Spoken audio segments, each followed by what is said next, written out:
Hello student, आज हम गोलीय दर्पण का कुछ प्रमुख अंग लेकर आए हैं। इसको आप समझिएगा तो आगे का जो भी व्यंजक साबित करना है या न्यूमेरिकल बनाना है या किरण आरेख खींचना है, सब में ये आपको काम आएगा।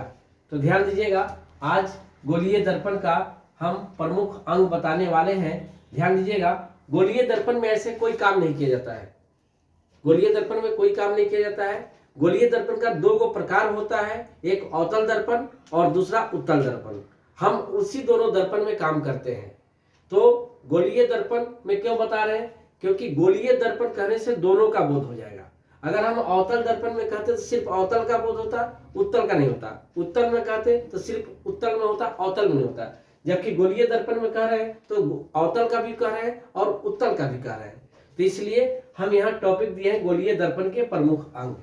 अब यहाँ पर फिगर लिए हैं अवतल का। ध्यान दीजिएगा, फिगर लिए हैं अवतल का, लेकिन जो जो हम बात अवतल के लिए बताएंगे वही बात सब उत्तल में भी लागू होगा। तो ध्यान दीजिएगा, ये आपको फिगर है अवतल दर्पण का। किसी भी गोलीय दर्पण पर एक बीचों बीच बिंदु होता है, उस बिंदु को हम लोग ध्रुव कहते हैं। याद रखिएगा, किसी भी गोलीय दर्पण के बीचों बीच एक बिंदु होता है, उस बिंदु को ध्रुव कहते हैं और इसे अंग्रेजी में पोल कहते हैं, इसलिए इसे पी से सूचित किया जाता है।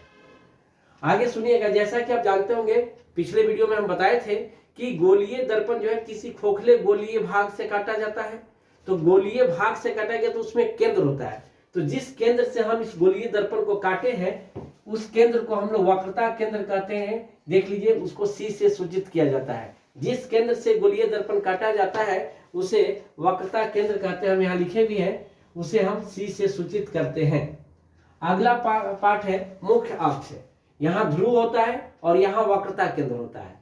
ध्रुव और वक्रता केंद्र को जो रेखा मिलाती है, ये लाइन मिलाई है, ये लाइन मिलाई है, तो ध्रुव और वक्रता केंद्र को जो रेखा मिलाती है उसे मुख्य अक्ष कहते हैं। याद रखिएगा, ध्रुव और वक्रता केंद्र यानी सी को, पी और सी को मिलाने वाली रेखा को क्या कहते हैं? मुख्य अक्ष कहते हैं। इसे पीसी से सूचित किया जाता है और इसे प्रधान अक्ष भी कहते हैं। तो हम यही बात आपको यहाँ लिखे हैं। ध्यान दीजिएगा कि गोलीय दर्पण के मध्य भाग, याद रखिएगा, गोलीय दर्पण के मध्य भाग में स्थित बिंदु को हम लोग ध्रुव कहते हैं।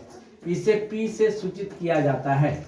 वक्रता केंद्र के बारे में क्या बताएं कि जिस केंद्र से गोलीय दर्पण काटा जाता है, जिस केंद्र से गोलीय दर्पण काटा जाता है उसे वक्रता केंद्र कहते हैं और इसे सी से सूचित किया जाता है। मुख्य अक्ष के बारे में क्या बताएं कि ध्रुव और वक्रता केंद्र को जो रेखा मिलाती है उसे मुख्य अक्ष कहते हैं। ध्रुव और वक्रता केंद्र को मिलाने वाली रेखा को क्या बोलते हैं? मुख्य अक्ष या प्रधान अक्ष कहते हैं। उम्मीद करते हैं कि आपको समझ में आया होगा। अगर आपको समझ में आया है तो आप हमें कमेंट करके बताइएगा। अब आगे देखिएगा, इसका आगे का भाग बताते हैं। वक्रता त्रिज्या।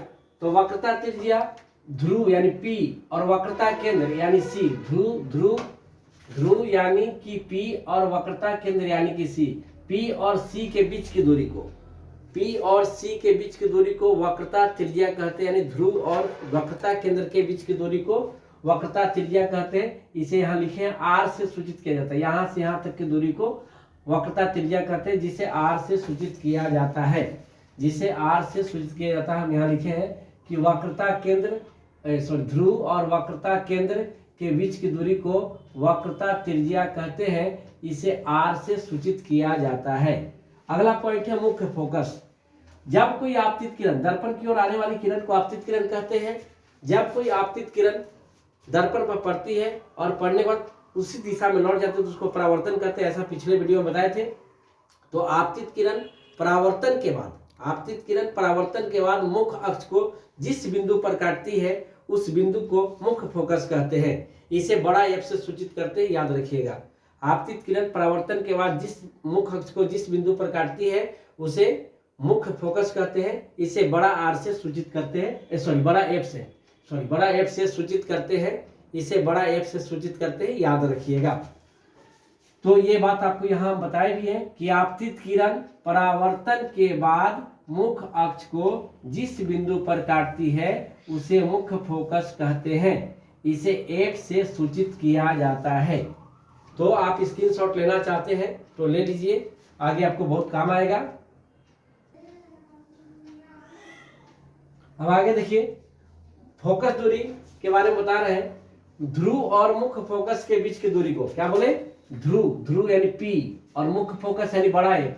पी और बड़ा एफ के बीच की दूरी को, पी और बड़ा एफ के बीच की दूरी को हम लोग फोकस दूरी कहते हैं। इसे छोटा एफ से सूचित किया जाता है। पी यानी ध्रुव और मुख्य फोकस यानी बड़ा एफ के बीच की दूरी को हम लोग क्या बोलते हैं? फोकस दूरी बोलते हैं। और इसे छोटा एफ से सूचित करते हैं। बड़ा एफ से मुख्य फोकस को, बड़ा एफ से मुख्य फोकस को और छोटा एफ से फोकस दूरी को सूचित किया जाता है।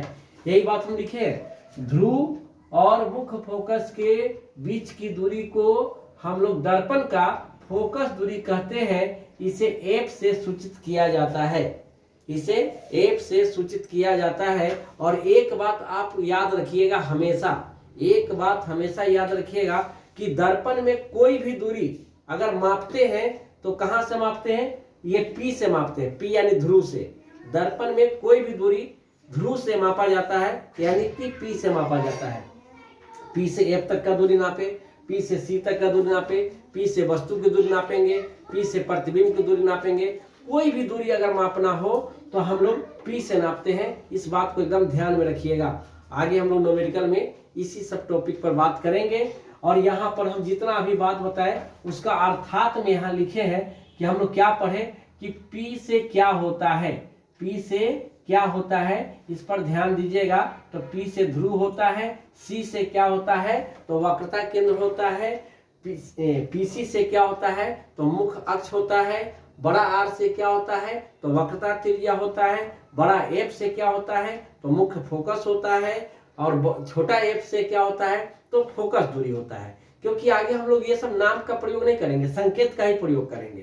तो संकेत को आप समझिएगा कि किसको क्या बोलते हैं। तो हमको दो संकेत जरूर याद रखना है, सॉरी 3 संकेत। एक पी यानी ध्रुव और बड़ा एफ यानी वक्रता त्रिज्या और छोटा एफ यानी फोकस दूरी। ये 3 को आप जरूर याद रखिएगा। आगे हम लोग संकेत के प्रयोग से ही सब कुछ करने वाले हैं।